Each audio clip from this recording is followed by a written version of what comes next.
cieľ poslať aktíva do Kieva určite nespôsobí to, že by teraz Kiev zvíťazil nad Ruskom.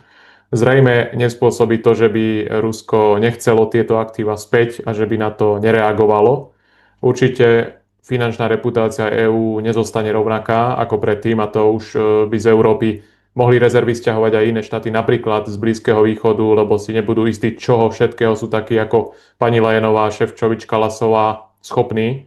Takže by som za tým hľadal aj iný úmysel, o ktorom sa aj vlastne v bruselskom prostredí hovorí. A to je, že skutočným cieľom tejto konfiškácie môže byť zabrániť Američanom v dosiahnutí dohody s Ruskom podľa mierového rámca o investovaní týchto aktív do spoločných projektov, napríklad v oblasti energetiky alebo vzácnych zemín. A to by bola cesta ako k prevratu v globálnej ekonomickej štruktúre, tak aj vlastne k ďalšiemu poklesu významu Európskej únie.